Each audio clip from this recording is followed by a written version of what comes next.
LeBron back in action, ready to go for another round in Philly. Sixers rocking their all-black hardwood classics. As you see Maxey there. That's such a good uniform. Yeah. Let's flash back to November 2003. It was LeBron 2 weeks into his NBA career playing against Philly. And you see him there against those throwbacks. Now let's get to Sunday night, first quarter. LeBron flying down the lane for the tomahawk, Monica. Hey, turning back the hands of time. Look at that. Sync it up. Wow. Wow, that is impressive. That really is. Now let's get to Luka. Daddy Luka's back in the house. Recorded his 49th career 30-point triple-double, now only trailing Oscar Robertson for most in NBA history. Is that what you call him, Daddy Luka? That's what I'm calling him now. Fourth quarter, Sixers down 4. Tyrese Maxey in action here. Gets the midi. Philly within 2. He nice. A few minutes later, Luka showing off the mid-range. LA back up 4. 4.5 to play, Lakers up 2. Luka finds LeBron, hits the deep 2, foot on the line. Minute and a half left, Philly down 2. Joel Embiid goes to work. Free throw line jumper is pure. Game tied at 105. Then it's Bron time. LeBron, contested 3. And then, after an empty Philly possession, LeBron, again, step back. You got it. Okay, young fella. James finished with a season-high 29, also added 7 rebounds, 6 assists. Lakers get the win. Here's LeBron after putting his crown on after the game. All right, last one. Did I see a finisher and a crown celebration on that last one?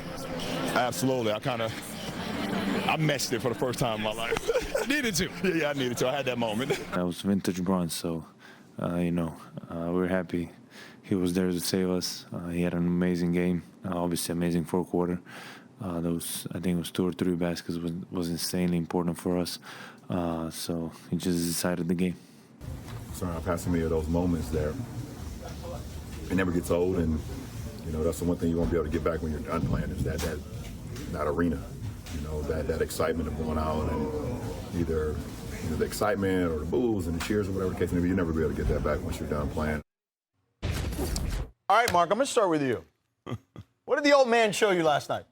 No, previously on NBA Today, I said he's a man and he's not a machine, and perhaps we're seeing some chink in his arbor. Boy, that man was Drago'd last night, Yep. man. I mean, that was vintage LeBron. He was amazing.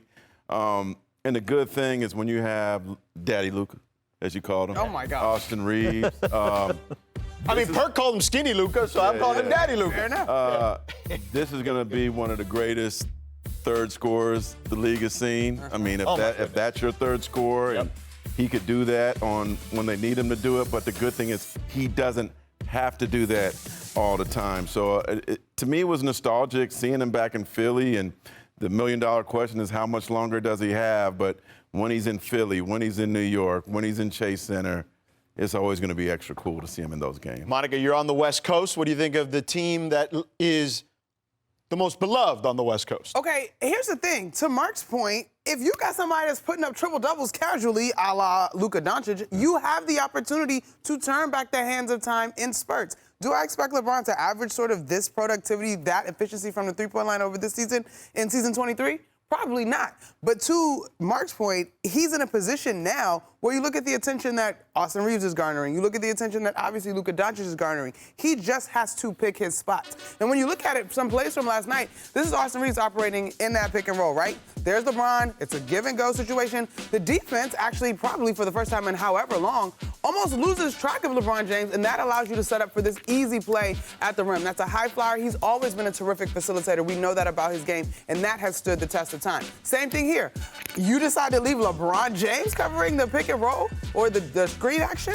Like, I think for me, he is taking advantage of his teammates, the attention that they garner, and we all know his basketball IQ is outstanding, so he's going to be able to find his spots. I thought him being out the first month of the season was probably the best thing for LeBron. And, of course, he has mentioned it as far as getting his lungs back, as far as getting back into shape here. I think it's basically going to prolong him this year as far as the level of play. And you can look back before that game and what he did in Toronto and certainly struggled. And the scoring streak was snapped the next game here. But the fourth quarter last night was vintage LeBron. Remember, this is a player that shot 7 of 26 from 3 prior to last night.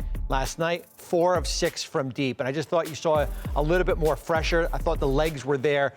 And as you can see, that last play, backing down Quentin Grimes. Yeah. People were saying, wait a minute, that's an offense. Wait, no, he's just bigger. Yeah. He's just bigger and stronger here. Yeah. Well, he also told Mike Trudell in the postgame walk-off, I was watching it, he said he's got his legs, right? He felt fresh. And it was the first time he had felt that, it seemed like, or at least he had implied that was the case for the first time this season. So good stuff from LeBron for sure. The defending champs are smoking hot, literally. Thunder taking on the Jazz without SGA. The Thunder start the game smoking hot here.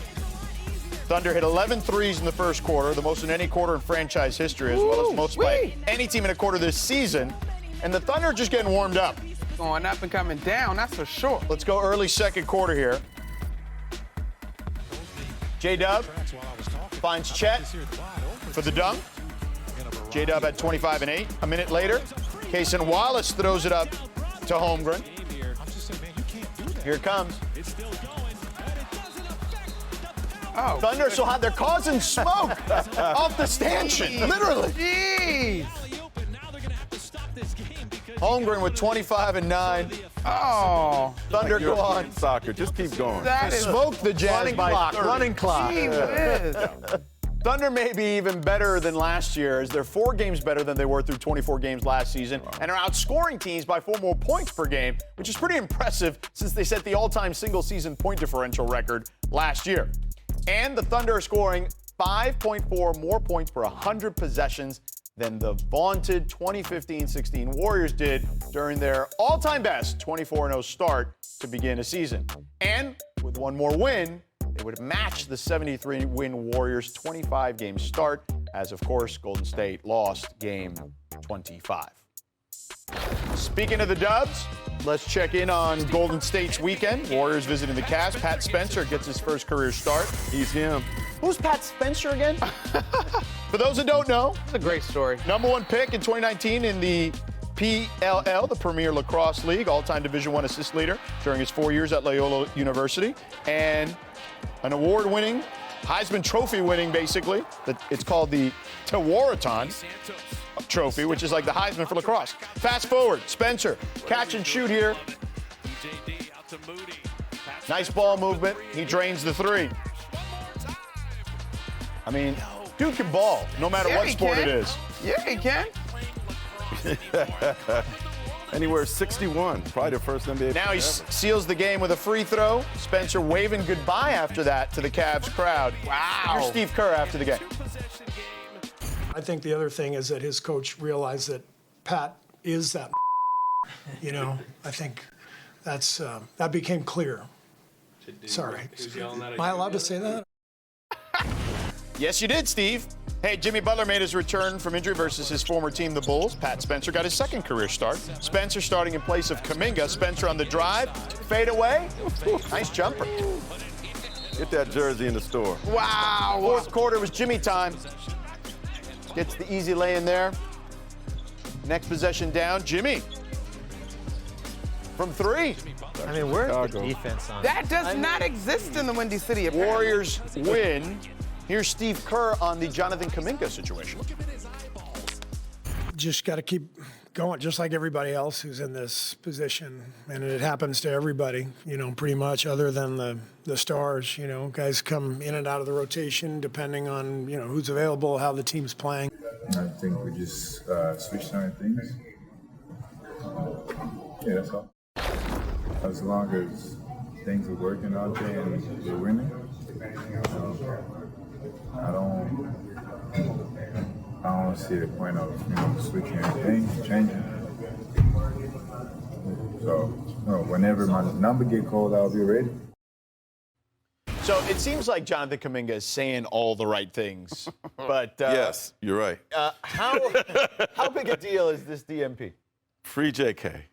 Free JK. You could see it in his eyes. He's trying to be professional. I mean, it's still several weeks away before he's eligible to be traded, and it just started off so well. He averaged 15 points and 7 rebounds the first 12 games. Then he got hurt, and just like last season after he came back from injury, just doesn't mesh well with the Warriors.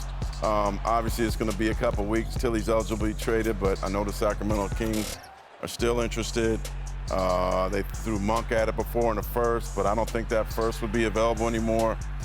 But now Kuminga's at a number at $24 million where, you know, perhaps they could get a better player or they're going to have to get a bigger name player probably than before because of that number. So that will help the Warriors out. Bobby, where is his trade value now as compared to over the summer? Yeah, I mean, it's still mixed. There's a faction of teams that really like him just based on his athleticism and his upside and as far as filling a need from a front court big wing here.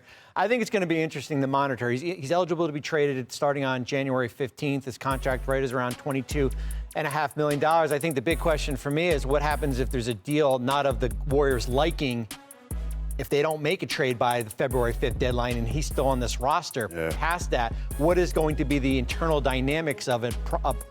He's saying the right things right now. 2 months from now, if he's still on this Golden State roster and his role is still the same here.